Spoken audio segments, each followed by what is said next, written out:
بسم الله الرحمن الرحيم نحمده ونصلي على رسوله الكريم أما بعد السلام عليكم ورحمة الله وبركاته, my dear brothers and sisters. Inshallah, in today's episode I would like to share with the audience the second poem that's mentioned in the Diwan of Imam Shafi rahimahullah. I find it to be very fitting for the time and age that we're living in, and I hope the audience benefits from this poem.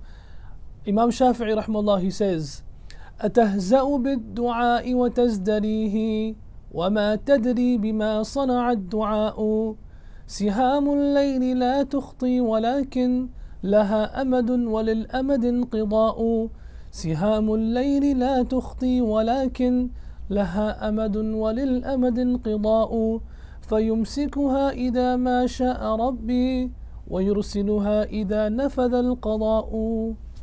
إذا ما قال لي ربي أما استحييت تعصيني وتخفي الذنب عن خلقي وبالعصيان تأتيني فكيف أجيب يا ويحي ومن ذا سوف يحميني أسلي النفس بالآمال من حين إلى حين. Recently, we were blessed to have one of the mashayikh come visit us over here at Michigan Islamic Institute and Miftah Institute. They saw students memorizing the Quran, learning Arabic, memorizing hadith, learning fiqh, and they were so happy. We sat down afterwards, after this tour, and he asked me a question that I've never been asked this question so straightforward in my life.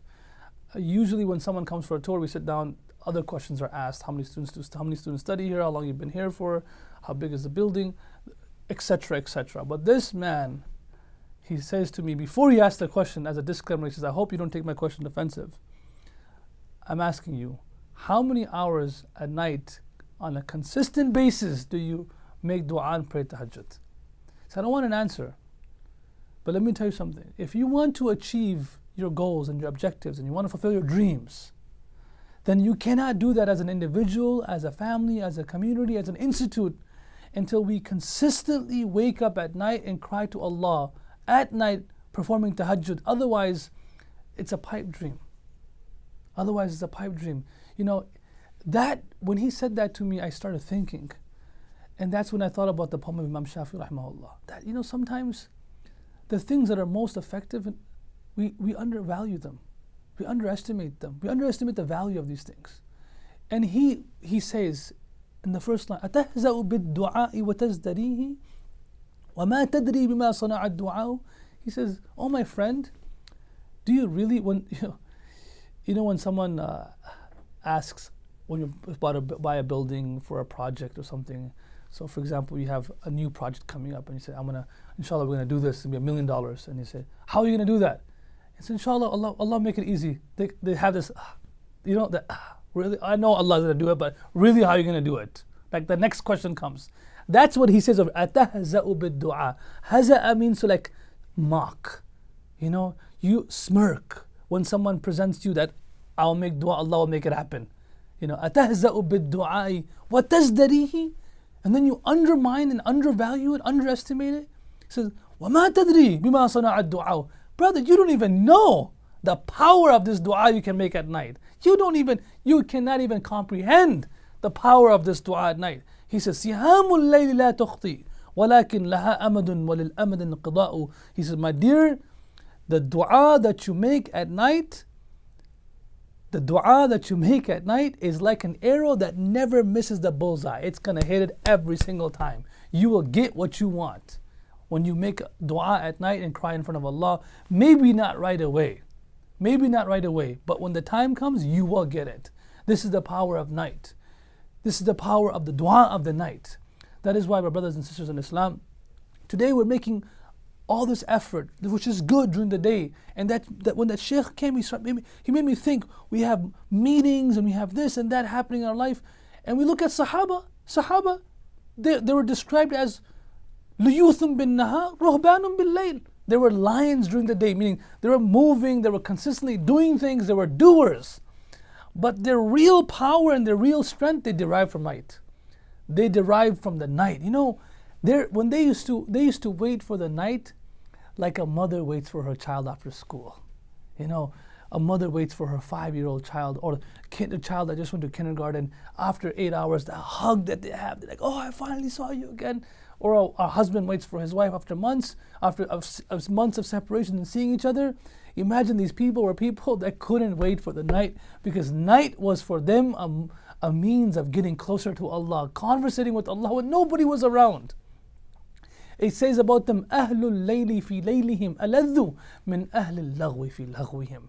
That the people that enjoyed the conversations with Allah at night had more enjoyment in that than an alcoholic would have with his alcohol, drinking alcohol at night, or a person that's intoxicated with music, or women, whatever they may be, person who's intoxicated with whatever diseases and sins there are. These people of the night that enjoy conversating with Allah derive more enjoyment in that. سهري لتنقيح الألوم ألذ لي من وصل غانية ومن طيب عناقي. Imam Shafi says the same thing. He says, me staying awake at night and just flipping through pages of the books of Hadith and Quran, it gives me such pleasure that I cannot even explain to you. More pleasure than anything in the world. أبيت سهران الدجى وتبيته نوما وتبغي بعد ذلك لحاقي. He says, when night comes, can't wait to stand in front of Allah. I stay up all night talking to Allah, and you sleep all night and probably not even wake up for Fajr. And after that you say, Shafi'i, make dua, I'm with you on the Day of Judgment. I want to be with the scholars. I want to be under the arsh of Allah. And this is how your nights go. My dear brothers and sisters in Islam, how are our nights? How consistently are we waking up? Nights for them was therapeutic. All the pain and the agony and the sorrow of the day, their rehab, their therapy was just standing in front of Allah and crying at night. When we think of Umar bin Khattab anhu as youngsters, when we think of Khalid bin Walid or Ali bin Abi Talib radiallahu anhu, or Abu Ubaidah bin Jarrah, when we think of these great Sahaba, for example Umar, all youngsters like, yeah, my favorite Sahabi is Umar because he was so tough, he was so strong, he would do this, ashaddu, even the devil won't walk on the same path as Umar. But what we fail to remember sometimes is this was a man who used to cry so much at night in front of Allah that it left permanent marks on his cheeks. That's how they derive strength. That's how they derive that's how they were able to achieve what they achieved in their life. It was through that. And today the ummah, we as individuals, this person, he's my friend, I want him to come closer to Allah. I sent him YouTube videos and Facebook links and all this stuff. Brother, did you make dua for him at night? Did you cry for him? Did you consistently cry for him? Trust me, you consistently cry for somebody, they'll come back towards deen. I remember some mashayikh, they would have a paper with the names of people that they met during the day. They would wake up at night at tahajjud, they'll pull that paper out and they will cry for them at night time. And you've seen the people that they cried for, Allah always helped them. Allah gave them hidayah. This is what we need to bring back into our lives. That's why the Prophet ﷺ says, alaykum bi qiyam al-layl. Oh my ummah, you have to be consistent with qiyam al-layl. فَإِنَّهُ دَأْبُ الصَّالِحِينَ قَبْلَكُمْ. This was the lifestyle, not just sometimes, Ramadan comes, we do it. This was the lifestyle of the people of the past, of the pious people of the past. This was their lifestyle. وَقُرْبَةٌ إِلَىٰ رَبِّكُمْ. And this is the fastest way of gaining nearness with Allah, with our Creator. Get so close to Him. He says, وَمُكَفِّرَةٌ لِلسَّيِّئَاتِ. It's a means of cleansing of sins. وَمَطْرَدَةٌ لِلْآثَامِ وَمَنْهَاتٌ لِلْآثَامِ. And Qiyamul Layl, Tahajjud has one effect that with my limited knowledge of Quran and Hadith, I've never read this effect anywhere else of any other amal. We have many deeds that can cleanse our sins. One Jummah to the other Jummah cleanses the sins. One Salah to the other Salah cleanses the sins. One Umrah to the other Umrah cleanses the sins. But people ask, which good deed can I do that can help me stay away from sins, that can prevent me from sins? Yeah, my sins do get forgiven, but is there a deed that I can do that can prevent me from the sin that even though I go for Hajj and I go for Umrah, I come back and I fall in the trap of that sin again, over and over again? What is it? In my limited knowledge of Quran and Hadith, the only thing I can come up with is Tahajjud Salat. Tahajjud is something that can help you. It can help you stay away from sins. A man comes to the Prophet and says, Ya Rasulullah, inna rajulan qama bil-layl فَإِذَا أَصْبَحَ سَرَقَ. A man, this man, he's interesting. At night time, he's praying tahajjud. And during the day, he's stealing. And the Prophet said, سَيَنْهَاهُ مَا يَعْمَلْ. A day will come that his His tahajjud at night will prevent him from what he does in the day. That's why he says, وَمَنْهَاتُ لِلْآثَامِ وَاعْلَمْ أَنَّ شَرَفَ الْمُؤْمِنِ قِيَامُهُ فِي اللَّيْلِ. That the honor of a believer is in his standing in front of Allah at night. وَعِزَّهُ إِسْتِغْنَاؤُهُ عَنِ النَّاسِ. And his respect and dignity is in the fact that all of his matters he only presents in front of Allah and never presents his issues and matters in front of the people. إِنَّمَا أَشْكُ بَثِّي وَحُزْنِي إِلَى اللَّهِ. I complain about my pain and my agony only to Allah. That's very therapeutic. That's very therapeutic. When Umar ibn Khattab used to recite this ayah, he used to cry and he used to weep. That is why, my brothers and sisters in Islam, let's not undervalue and underestimate the power of the dua of the night, the power of the sajda of the night. Allama Iqbal, he beautifully says, ये एक सजदा जिसे तू गिरा समझता है, हजारों सजदों से देता है आदमी को नजात. This one sajda that you think is so meager, it takes 2 minutes, 1 minute. He says, trust me, the sajda of the night can free you from thousands of sajdas you will do in front of people during the day.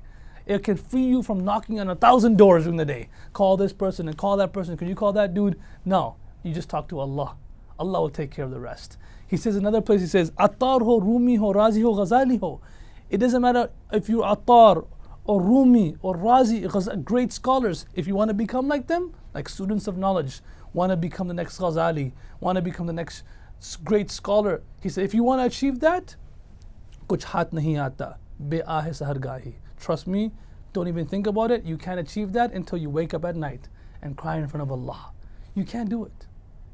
So us, brothers and sisters in Islam, how Imam Shafi, and I conclude by this poem, he says, بِقَدْرِ الْكَدِّ تُكْتَسَبُ الْمَعَالِي مَنْ طَلَبَ الْعُلَى سَهِرَ اللَّيَالِي وَمَنْ رَامَ الْعُلَى مِنْ غَيْرِ كَدٍّ أَضَاعُ الْعُمْرَ فِي طَلَبِ الْمَحَالِ. He says, if you want to achieve greatness, then you can never achieve greatness without waking up at night. مَنْ طَلَبَ الْعُلَى سَهِرَ اللَّيَالِي.